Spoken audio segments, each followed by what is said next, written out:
জলাবদ্ধতা নাকাল খুলনাবাসী ৭ বছরে প্রায় ৮২৩ কোটি টাকার প্রকল্প বাস্তবায়ন করেও দুর্ভোগ কাটেনি। খুলনা অঞ্চলের রাষ্ট্রায়ত্ত ৭টি পাটকল বিভিন্ন কোম্পানিকে ইজারা দিলেও পরিস্থিতি খুব বেশি উন্নতি হয়নি।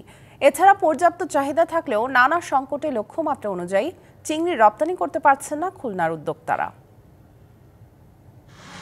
এ চিত্র খুলনা নগরীর প্রধান সড়কের। সামান্য বৃষ্টিতেই তলিয়ে যায় রাস্তাঘাট। বছরের পর বছর এমন দুর্ভোগে থাকা নগরবাসীর কাছে বর্ষা মৌসুম এখন আতঙ্কের নাম।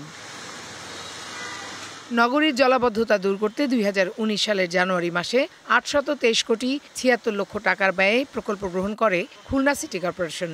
এর মধ্যে প্রকল্পের মেয়াদ শেষ হলেও মিলছে না সুফল। এই জলাবদ্ধতা নিরসনের জন্য শত শত কোটি টাকা খরচ করা হয়। যে যার মতো করে প্রকল্প গ্রহণ করে সরকারের, রাষ্ট্রের, জনগণের অর্থ অপচয় হয়, কোনো জবাবদিহিতা নাই। ড্রেনের ব্যবস্থাগুলো জায়গা এডিবি ওয়ার্ল্ড ব্যাংকের যে ফান্ড দিয়ে নির্মিত হয়েছে ও তল আগে সিলেক্ট করে দিয়েছেন। আগে পানি মাটির তলে যেত, এখন আর যায় না।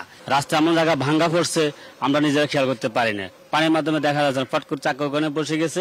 কি সমিতি আছে, কিস্তি আছে, কিস্তির টাকা না কাটতে পারলে কি কিস্তির টাকা দিতে পারিনি, অসুখ বিসুখ আছে। খুলনা অঞ্চলের রাষ্ট্রায়ত্ত ৭টি পাটকল গত ২ বছরে বিভিন্ন কোম্পানিকে ইজারা দিয়েছে সরকার। আরও ২টি পাটকলও ইজারার প্রক্রিয়ায় চলছে, কিন্তু তাতে পরিস্থিতি খুব বেশি উন্নতি হয়নি। ইজারা নেয়া প্রতিষ্ঠানগুলোও চলছে কোনো রকম। ৩৪,০০০ শ্রমিকের জায়গায় এখন কাজ করছেন মাত্র ৩,০০০-এর মতো। তাদেরও নামমাত্র মজুরি দেয়া হয়। রাষ্ট্রীয় মিল রাষ্ট্রীয়ভাবে চালাতে হবে। এইভাবে লোকগুলির ২০০-২৫০ টাকা হাজিরায় কাজ করায় তার স্বার্থ উদ্ধারের জন্য সেখানে গেছে। যে তাই তো বাংলাদেশে ৫৮১ জন শ্রমিক মারা গেছে বাংলাদেশে। টাইলক্স টয়লেট ক্লিনার, যার অ্যান্টিব্যাকটেরিয়াল এজেন্ট টয়লেটের কোনায় কোনায় পৌঁছে ৯৯% জীবাণু ধ্বংস করে।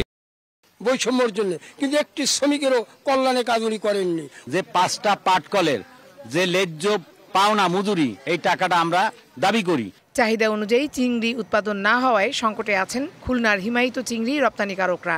বছরে ৫ লাখ টন চাহিদার বিপরীতে উৎপাদন হচ্ছে সর্বোচ্চ ৫০,০০০ টন চিংড়ি। ফলে আন্তর্জাতিক বাজারে চাহিদা থাকলেও লক্ষ্যমাত্রা অনুযায়ী চিংড়ি রপ্তানি করতে পারছেন না তারা।